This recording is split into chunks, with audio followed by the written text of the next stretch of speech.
This is 3FM. I've been interested in politics for several years. I did my degrees in economics, and I feel that the island's at a really crucial crossroads, and someone who's done degrees in economics could really play a useful hand in helping us. In terms of the constituency and the constituents, I think the biggest challenge is faced by the older age group. They're starting to see the cuts at the moment. There's been cuts in the Christmas bonus, there have been cuts in transport facilities in terms of things like the railways and the buses, and they're starting to feel a bit fed up. I think those people are kind of saying, we don't need any more cuts, we need to be looking at solutions. In terms of solutions, I think we need to go right back to the actual Isle of Man resource and the reserves in particular. At the moment, we're in a quite a good position. We've got reserves of between 1.2 and 1.5 billion, depending how you look at it. The issue is, though, that a lot of that is the National Insurance Fund. And over the next 5 years, the National Insurance Fund will be tapped into. You've also got issues in terms of the management of that money, which I see is quite an issue. A lot of it's in things linked to the stock market, and the stock market's quite turbulent at the moment, so I think we need a slightly more conservative approaches in that area. On the national level, the key thing is that management of the budget. When people come into the island, there's that issue, will my pension be safe?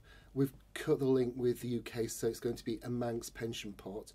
And individuals like teachers are already saying, well, we like the Isle of Man, we've got family here, we've background here, but I'm not quite sure whether I want to make that commitment. And in terms of going forward, you have the issue of big companies coming across, and they'll be looking at the island and thinking, financially, are we actually as strong as we should be? And there are only simple solutions that need to be made, but those will make a big difference. In terms of the education system, we're really quite lucky. There are still issues in terms of areas such as the amount of management and things in all areas of government, but we are in a lucky position, definitely. Crime is at a low level, but as we saw last year with the break-ins, it can turn into quite an issue quite suddenly. And it's times like that when the police force appears to be stretched and there appears to be issues. But given the tight financial situation, it's one thing that we've got to be aware of. You know, we've got to make more of every resource we've got. Tourism is a niche area. We've got a unique selling point in certain areas. Things like the horse trams, now the costs of running them are reduced. There's links there. In terms of the south, it's a beautiful area.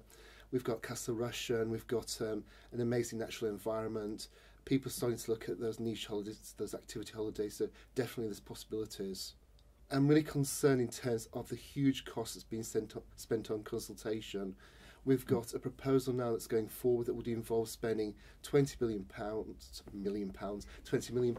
that we don't really have. And as part of that programme, we've actually got the seawall that's not really been looked at. And if we were to spend £20 million on a road and the seawall was left in its current state, in 18 months, 2 years' time, the whole thing could wash away.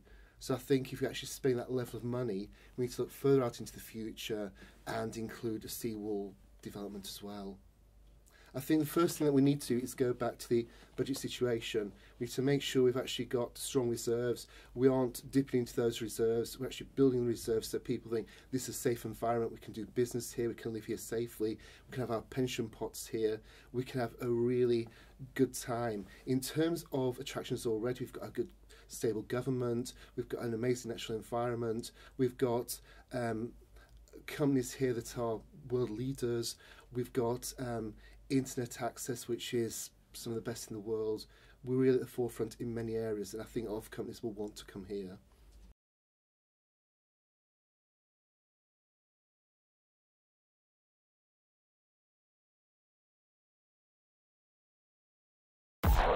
More music for the Isle of Man. 3FM.